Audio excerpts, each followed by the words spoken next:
소개 다 설명드린 거고요. 몇 가지 이제 투자 사례를 저희가 소개시켜 드리려고 하는데, 이제 첫 번째는 국제 엘렉트릭. 반도체 장비 회사고, 이 회사는 이제 반도체 공정 중에서 사실 이제 전공정, 후공정 중에 전공정이 사실 더 어려운 분야인데, 그 중에 이제 그 전공정 장비를 만들어서 주로 삼성전자에 납품을 하던 회사인데, 이 회사는 특이하게도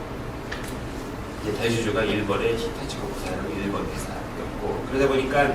요즘 이제 고객은 다 우리나라에 많잖아요. 3대 회사가 삼성, 하이닉스, 마이크론 미국에 있고, 우리나라 이제 고객은 다 우리나라에 있고, 그러다 보니까 점점 한국의 우리나라 회사들한테 납품을 하려면은 현지에 있는 게 유리하지만, 또 사실 아직도 뭐 일본의 기술이 많기 때문에 그런 게 좀 결합이 돼 있었고, 또 특이하게도 우리나라 요즘 화두가 저거잖아요. 배당 수익률이 대표적인 나라. 근데 여기는 그 당시 이제 배당 수익률이 한 6%, 5, 6% 굉장히 높았는데도 불구하고, 이제 저희가 이제 투자 기간이 21개월 됐지만 쭉 걸쳐서 사서 사실은 이렇게 됐는데, 그때는 아직 이제 반도체가 조금, 요즘은 뭐 반도체 막 호황이라고 그러지만 조금 전에 이제 좋아질 것 같아서 그걸 샀는데, 이제 특이한 게 뭐냐면 쭉 올라가서 이렇게 하다가 쭉 올라갔는데, 작년 여름에 사실은 아마 제 생각에는 이게 이제 사실 상장 폐지가 이제 되는데, 아마 실적이 더 좋아질 것 같아요. 이제 삼성, 이제 반도체 쪽은 삼성전자 나쁘지만 반도체 쪽은 호황이니까 계속 증설하면서 이제 계속 들어가서, 그런 걸 알기 때문에 제가 보니까 이렇게 3분기에 적자 내고 공개 매수해서 이제 상장 폐지를 한 거거든요, 대주주가. 저희는 뭐 어쩔 수 없이. 근데 여름에도 사실은 뭐 이제 지나갔으니까 말씀드리는 건데, 저희랑 이제 운영사 한 군데가 이제 뭐 저희는 10% 갖고 있어, 우리 공시돼 있어서 와서 좀 사라고, 제가 안 팔았더니 결국 이제 조금 이제 할인된 가격으로, 여기도 풍산홀딩스. 이게 아까 제가 이제 지주사 관련해서 말씀드린 건데, 우리나라 지주사가 많죠. 근데 지주사 전환하는 회사는 계속 늘어나고, 근데 지주사를 전환하는 가장 큰 목적은 이제 지배구, 그러니까 경영권이 이제 한 단계가 더 있으면 적은 지분으로도 이 경영권을 공고히 할 수 있는 이제 그런 게 가장 큰 목적이다 보니까, 원래 지주사라는 건 이런 게 지주사죠. LG, SK, 대기업들, 진짜 지주사라는 거는 다양한 사업을 하고, 이 지주사가 여기서 벌어들이는 거, 또 신규 사업도 하고 새로운 분야 진출하고, 이게 지주사인데,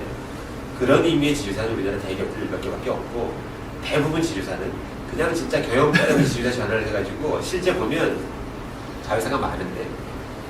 큰 자회사 하나 가치가 거의 다인 게 거의 다. 그러다 보니까 이런 거는 원래 지주사가 되면 안 되는데,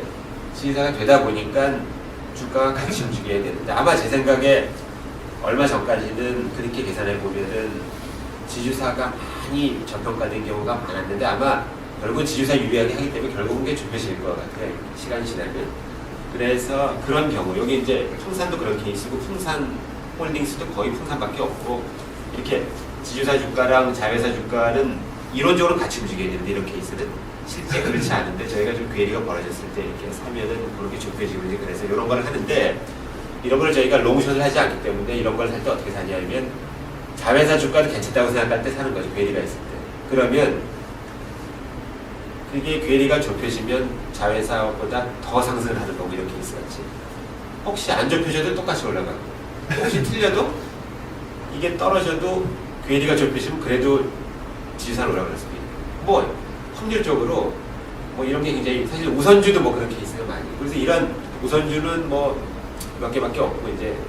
사실 어느 순간에 한번 우선주가 올라갔다 떨어졌지만 사실 올해 조금 더 올라갈 것 같긴 해요. 한번 좁혀지면 근데 없어질 것 같고, 이런 거는 지주사는 계속 나올 것 같아가지고 이런 기회는 계속 많을 것 같고. 그래서 제가 여기 저희가 이제 작년에 어떤 주식이 올라간 게 있어도, 저희 이제 올라가면은 이제 차익 실현하면서 이제 좀 팔고, 다 팔지 않고 조금 남겨놓는 경우도 있잖아요, 이게 줄여서. 근데 저희는 이제 이 자료로 사례를 하는 거는 진짜 다 팔아서 하나도 없을 때만 사례를 하다 보니까 이게 많지가 않아요, 최근에. 뭐 예를 들면 작년에 뭐 다음 카카오 합병이 되는 다음 산 것도 대표적인 이제 성공 사례 중에 하나고, 뭐 로엘 뭐 이런 것도 있는데, 아직 저희가 좀 갖고 있어가지고 여기 이제 자료를 제가 표시를 안 했고, 이제 그런 회사들은 뭐 별로 설명도 좀 필요 없을 것 같고요. 그리고 그 뭐 이런 케이스가 이제 조금 오래된 사례들은 뭐 이 유사한 케이스가 이제 아모레, 뭐 요즘 핫스탁 중에 하나인데, 저희는 좀 미리 팔아서 좀 그렇긴 한데 그것도 약간은 저희가 지금은 제가 볼 때 아모레 퍼시픽하고 아모레 이제 홀딩 컴퍼니 아모레주랑 거의 같이 움직이는데 저희가 처음에 샀을 때는 이게 많이 떨어져 있었거든요. 그래서 아모레 퍼시픽이 제자리일 때 쭉 올라가서 수익이 많이 났는데 아마 안 팔아서 훨씬 많이 지금 이제 팔아서 이제 그렇게 된 사례고 그 다음 페이지 보시면은 이거 사실 오래된 사례긴 한데 이제 이니시스 요즘 뭐 다시 막 이제 결제해서 핫해졌는데 이건 제가 약간 특이한 사례 같다고 제가 여기 이제 옛날 거를 이게 뭐냐면 제가 아까 뭐 10% 편입 비중 이렇게 말씀드렸는데 이거는 저희가 한 20% 이상을 처음에 샀었어요. 그래서 3배 이상 올라가서 수익이 많이 도움이 됐었는데 이제 이렇게 주식시장이라는 게 거꾸로 이렇게 돌아가 보면은 옛날로 가면 이제 IMF 때가 2008년 금융위 사실은 그럴 때 사람들이 많이 손해보지만 또 어떤 사람은 그때 잘 사면 그게 이제 크게 수익이 나는 근데 이제 그런 정도는 아니지만 최근 4년간 정착됐을 때 이렇게 보면 2011년 여름에 유로 위기 때 한번 주가가 확 내려갔다 금방 회복이 됐지만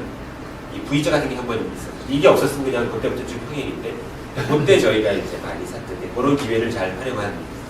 그래서 이제 저희가 뭐 20% 이렇게 사는 거는 뭐 그렇게 많이 사다 보면 실패하는 것도 많거든요. 그런 마찬가지인데 아주 저희가 떨어질 확률이 별로 없다고 생각할 때는 좀 많이 편집을 하는 수도 있는데 그런 사례고